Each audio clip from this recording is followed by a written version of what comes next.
Hello, this is OverlordBou, and today's video we'll be covering the upcoming Spanish cruiser tech tree line featuring the Tier 10 Castilla. Now, as the first Spanish tech tree line, the cruisers distinguish themselves with the burst fire ability normally seen on super ships. Now, in this first fire mode, the cruisers will fire 2 salvos in quick succession at the cost of a much longer reload, kind of normal for the super ships as well. Now, does this burst fire make them OP, or is the gimmick all bark and no damage? Keep watching the video to find out. First, I'll be talking about how to obtain them, followed by my recommended captain skills, general characteristics, and finally my opinion of the ship overall. Now, like the previous early release events, you can earn these ships through consecutive bundles by completing missions to earn event tokens. The tier 7 and below ships can be earned through consecutive bundles, but only perma camo can be earned this way for the higher tier ships.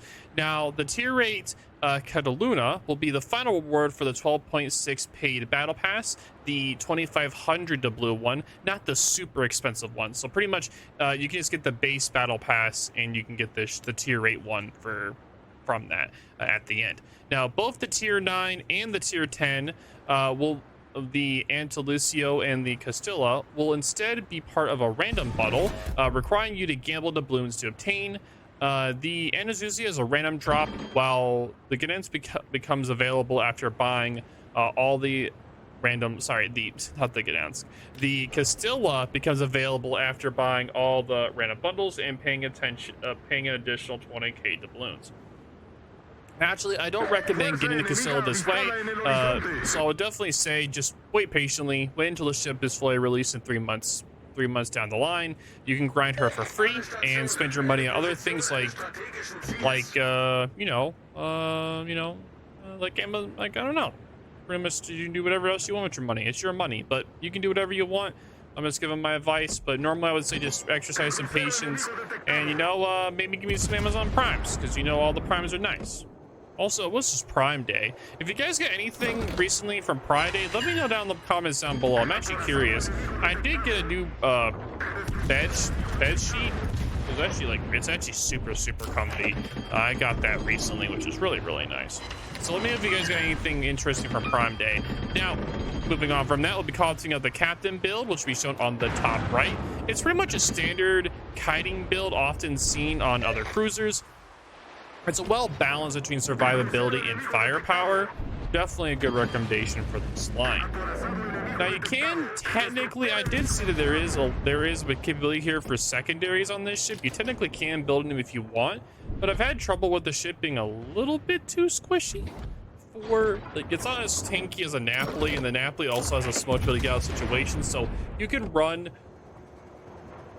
the secondaries per se for a say co-op or asymmetrical battles, or maybe like a brawl session, but for regular randoms or ranked, I don't think that the secondaries would be a good idea. But pull up to you guys can pick if you want, up to you. Now again, moving on, we'll be speaking of survivability. The Castilla Citadel is very well protected due to space armor, and the armor will be shown on the top right. Now, cruiser AP will often arm and detonate in that space armor, protecting the ship from major damage. Now, she even has a 40mm icebreaker bow that will stop bow shots from diving into your citadel. While she comes with the standard 30mm side armor and 30-second fires, she is somewhat long and easier to hit, but as long as you angle, you shouldn't take many citadel hits. Now, on the top part of the bow, it is 25mm, so most battleships are going to be able to go through, well, yeah, all battleships at tier 10 will be able to go through your bow at the top part, but they just won't be able to citadel you through the lower part of the bow because of the 40mm icebreaker. So just making you guys aware of that.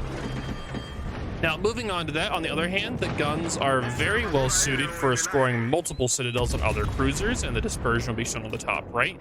It has very fast shells and high AP damage.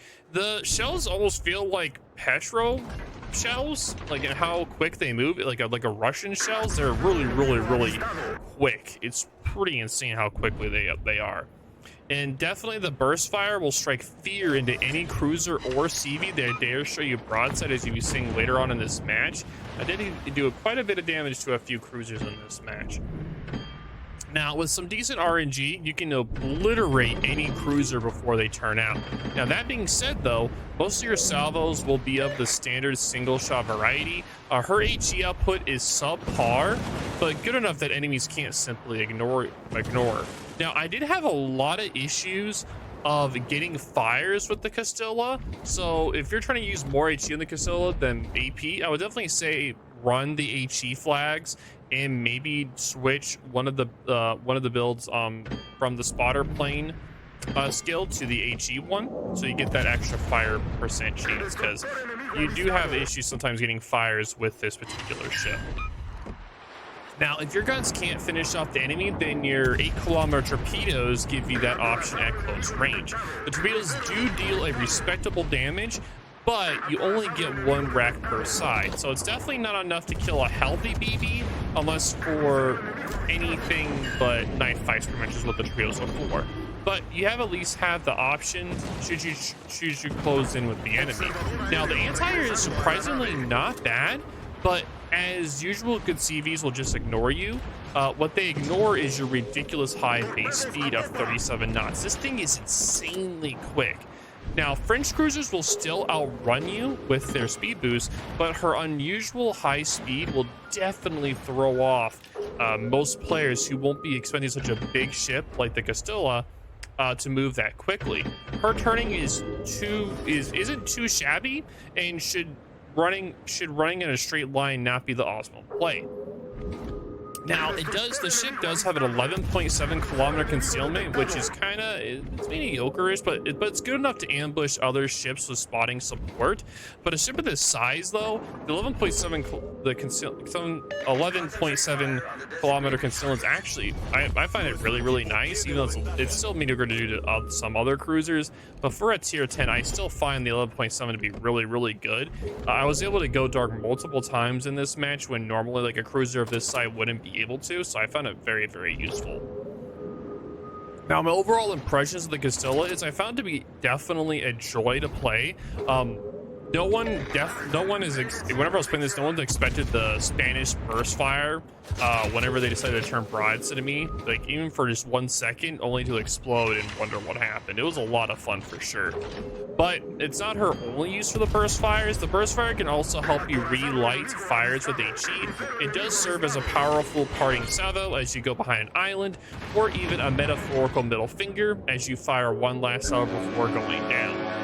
Of course, the reload penalty for using burst fire does make the line harder to play. It's kind of a hit or miss. It's just like a miss.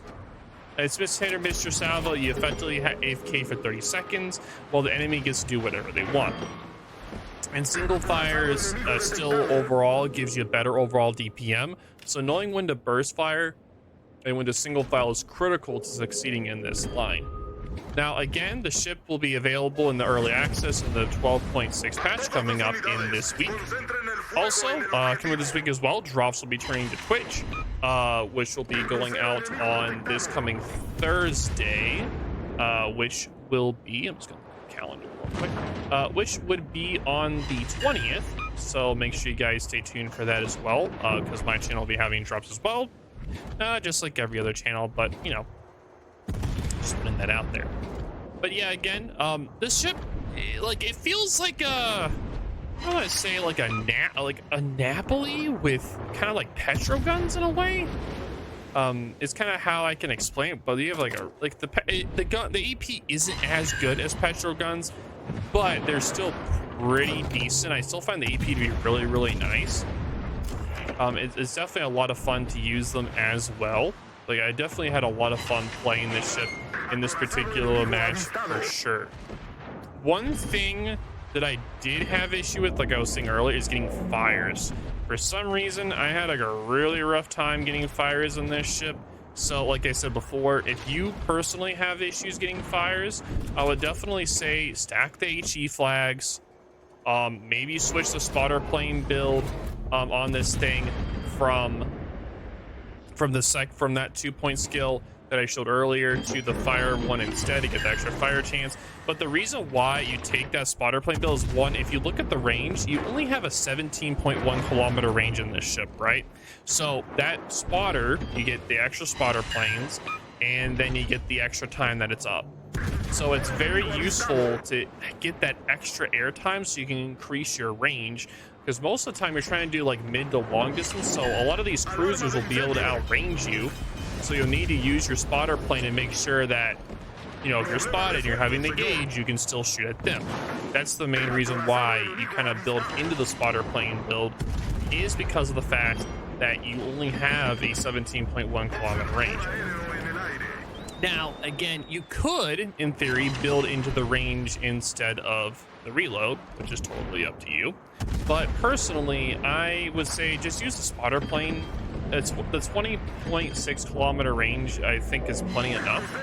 You don't really need any more than that. If you want to do more, you can.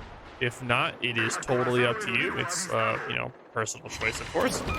So, like I said, personal choice. You can do the build whatever you like, whatever you want, whatever. I'm just here to suggest builds for you guys to enjoy and try to find the optimal you guys enjoy or what you guys think of the ship. But I did have fun with this ship. The anti-air was good. I think all around it's a very balanced ship. I don't think the ship is going to be over, like, the speed of this ship is definitely going to be really tricky for people to get used to. But it's definitely a ship that I find is going to be a lot of fun for people to play. And it is a ship that if you're not careful, you will definitely get punished. As you'll be seeing, like, whenever I was playing this ship to get replays, I had a lot of instances where I was trying to farm too much damage. I stayed too long in an area, just got farmed out. You don't have that many heals to be able to use. So I kind of, as you saw, I kind of ran out of heals really quick. But I did also tank a lot in this match too. I think I got up to like 3 million potential. I did a lot of maneuvering in this match, a lot of wiggling. I did a lot of wiggling, a lot of dodging, a lot of just, you know, dodging per se, just dodge per se. I did a lot of that in this match.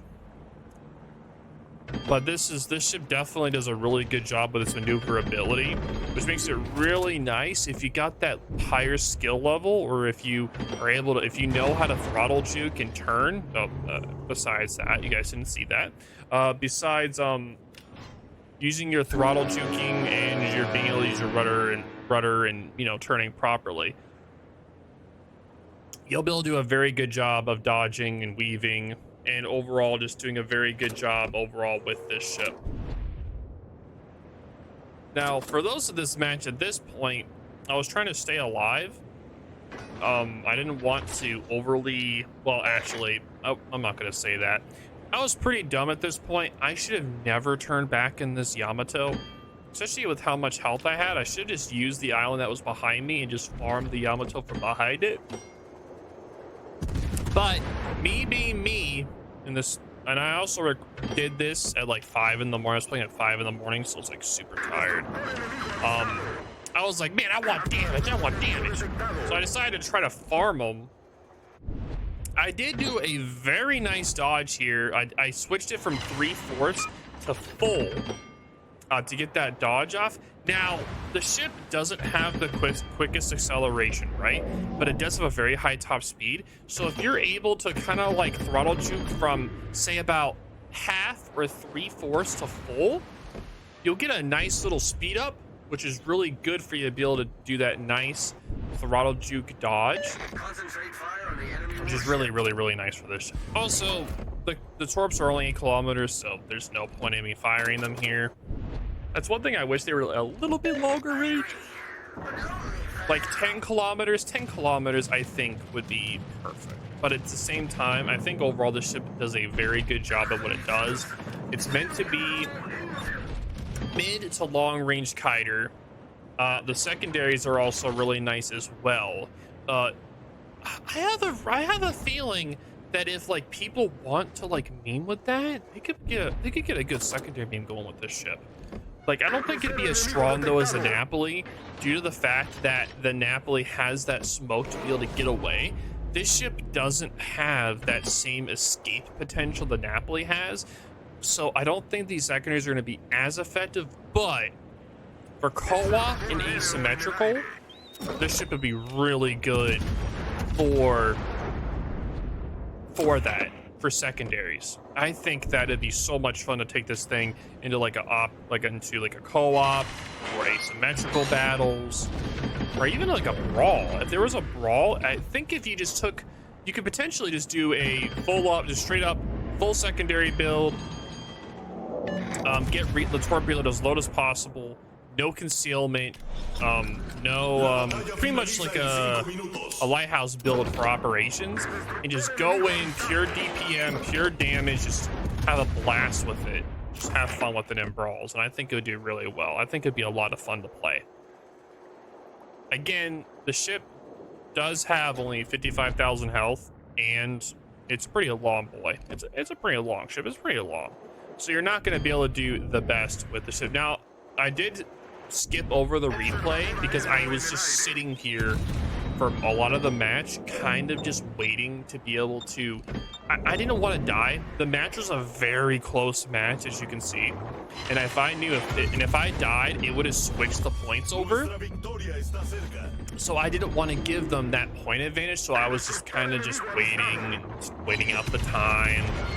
You know, just being a good teammate, you know, not just trying to rush in and die and, you know, potentially throw for the team. So like I sat back, was being patient. It was pretty boring. I'll admit it was pretty boring. I didn't have a lot of fun doing it, but yeah. At this point, they were so far away, and I was definitely keeping a close eye on the Yamato. Like, as you can see, I just kept on looking back at him, making sure. I was like, is the Yamato aiming at me? And I even turned out a little bit because I didn't want him to get any lucky shots on me or anything. Because, yeah, Yamato can do Yamato things.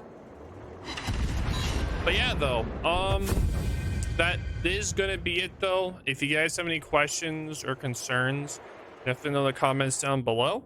I do appreciate you guys all watching my videos. If you guys have any questions or want to make any comments about anything, just let me know. But thank you guys again for watching. Hopefully you guys find my reviews useful. But yeah, I'm glad you guys watched the video, and I'll talk to you all later. Blah!